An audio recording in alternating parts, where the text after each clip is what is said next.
Ibigin mo ang Diyos ng buong puso, ng buong kaluluwa, ng buong lakas at ng buong pag-iisip. At ibigin mo ang iyong kapwa gaya ng iyong sarili.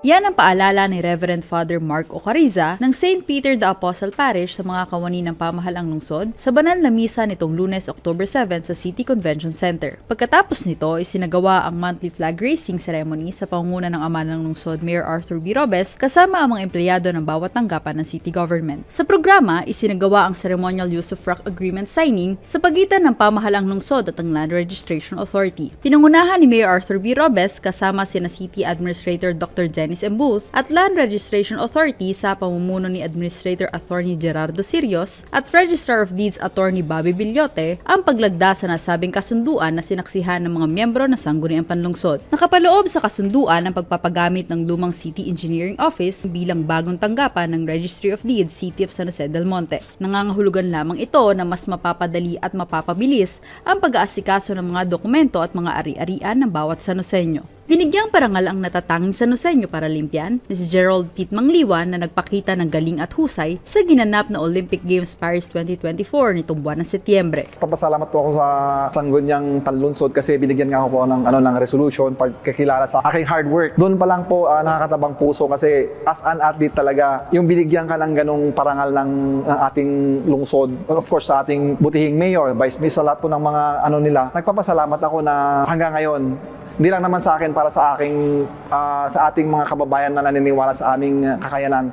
Very honored na nabigyan ako ng ganung parangal. Sana hindi lang sa akin, yung mga kapatid nating mga PWD gusto ring maging athlete o anumang sana tuloy-tuloy lang po na suportahan po natin sila. Alam ko ang gobyerno ng Sanoseño is hindi po iniiwan ang mga sektor ng persons with disability na always na nandun sa kanilang programa. So maraming salamat po doon. Patunay lamang na sa kabila ng kanyang kapansanan ay patuloy pa rin siya nagbibigay ng karangalan at mabuting halimbawa hindi lang sa lungsod ng San Jose del Monte kundi maging sa buong bansang Pilipinas. Pinarangalan din ang proud Sanoseña na si Mamuda Aziza Bati na mag-aaral ng BSU Sarmiento Campus dahil naiuwi niya ang gold medal para sa science category sa World Youth STEM Invention Innovation 2024 na ginanap sa Kuala Lumpur, Malaysia. Nakamit din niya ang Platinum Award for Best Project College category, Semi-Grand Award for Research Sponsorship, Best Innovation at Best Presentation Video. Nakuha niya rin ang Special Awards for Eco-Friendly Product Research sa Asia Pacific Conference at Young Scientist 2024. Isa rin siya sa Honorable Mention sa Asia Pacific Conference of Young Scientists sa Melaka, Malaysia. Kinilala rin ang galing ng City Health Office sa pamumuno ni Dr. Rosel Tolentino na muling nagkamit ng parangal sa 2024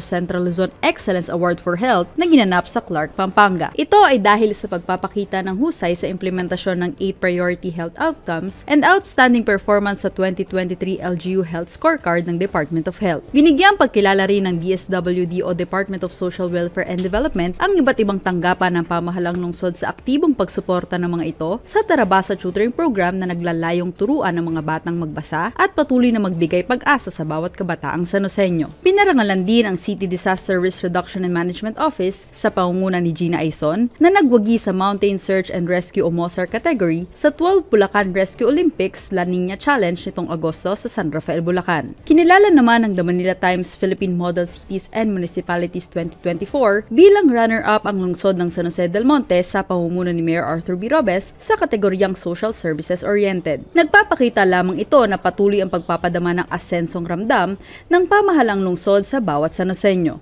Kinilala rin sa programa ang pagpapakita ng pagiging tapat na kawani ni Arnel Mendoza, Admin Aid 4 ng City Treasury Office sa pagbabalik ng perang napulot niya na nagkakahalaga ng 5,000 piso. Nanumpa naman sa tungkulin ang mga newly hired and promoted employees sa pamahalaang lungsod sa pangunguna ni Mayor Arthur B. Robes. Nagpapatunay lamang ito na binibigay nila ang kanilang buong dedikasyon at serbisyong publiko para sa lahat. Ipinagdiwang din sa programa ang Everybody's Birthday para sa mga kawani na nagdiriwang ng kanilang kaarawan ngayong buwan ng Oktubre. Matapos ang paghahatid ng maiinit na balita at impormasyon ng balitang Sanoseño sa nagdaang buwan ng Setyembre, nagbigay naman ng paalala at kaalaman si Dr. Riza Rusgal ng City Health Office kung paano maiiwasan ang pinangangambahang pagkalat ng sakit na Mpox. So typical po ang sintomas niya, so meron lagnat, pagsakit ng ulo, pananakit ng katawan.